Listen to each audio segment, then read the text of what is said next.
Let's take a trip for a minute down memory lane. Feel the pain of a man with himself to blame. You know with fate he could change, trade everything, anything, just to hear his son's voice again. But the slain, they don't ever complain. No fear, they don't care from beyond the grave. When you die, no lies, like you fade away. Ain't no coming back from that, no matter what they pray, no matter what they say. You know the past like asphalt, concrete, and although it was the dad's fault, was such a whack vote, such a bad call. The judges didn't even give him life, and he wasn't even white, as if they ain't even quite see the evil in his eyes or the demons that he hides. But why? Let me decide, I could take you on a ride. Let me be your tour guide on this tour through the life of Ronnie Jr., the kind of story that'll probably move ya. Child died too young, unjust. Wonder why the future not designed for Junior. Had no time for Junior. It should have been murder in the first degree, but the father caught a plea and it ain't work for me. Should have been a steeper verdict, said he didn't mean to hurt him, but yo, it's still murder. Now look up in the crystal ball. Ronnie 8 years old, 38 pounds small. His condition malnutrition, dinner like an apparition. Wish he had a fucking wizard in the kitchen that could fix it. Only meal his father ever feeding him is freaking beatings. Got no defense, so he bleeding on the frequent. Even get it on the weekend when his daddy drinking. Damn, he really needed some help, but all he felt was the belt. Mad welts, life hell, but still he refused to tell on his pops to the cops. School should have had the drop, but when asked, little Ronnie still would not admit to the shit he was taking at home. Took the blame on his own, you know the boy mad strong. Probably thought that what was going on was just normal. So horrible, and now we mourn for Ronnie Jr., the kind of story that'll probably move ya. Child died too young, unjust. Wonder why the future not designed for Junior. Had no time for Junior.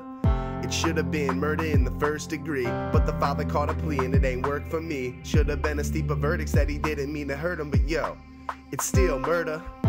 One Saturday around 3 or 4, Ronnie Sr. came in the door, more drunk than the kids had ever seen before. Sure, he was mean before, but now we leaning on the wall. Junior didn't want to see him fall or see him bleed at all, although we beat him all the time. See, that's the type of kid he was, so we got up to help his father try to leave the spot where he was posted. But he never should have approached him. As he coming closer, Daddy started to choke him, squeezed till his jawbone was broken. Ronnie Sr. proceeded to throw it left, then a right, then a right, then a left. Junior gasped, now we feeling out of breath, and he reaching out for help. No, the boy had never felt so helpless. By the time paramedics had arrived, though they tried, on that floor little Ronnie Jr. died.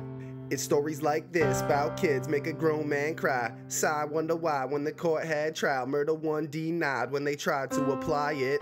Argument he made up, debated, deliberated, and said it was that he ain't premeditated. So, ain't you and the fated related? Is anything more heinous than slaying one of your babies? Nah, you gotta incarcerate him. Life ain't enough to make up a parent's betrayal. And although Ronnie probably would've forgave him, it's sad to me that a technicality able to save him from facing the consequences of his actions. Punishment don't be matching his crimes up in the past, and justice got me flustered like I had to act. Write a rap, take it back on behalf of Ronnie Jr., the kind of story that'll probably move ya. Child died too young, unjust. Wonder why the future not designed for Junior. Had no time for Junior. It should have been murder in the first degree, but the father caught a plea and it ain't work for me. Should have been a steeper verdict, said he didn't mean to hurt him, but yo, it's still murder. Still murder. Still murder.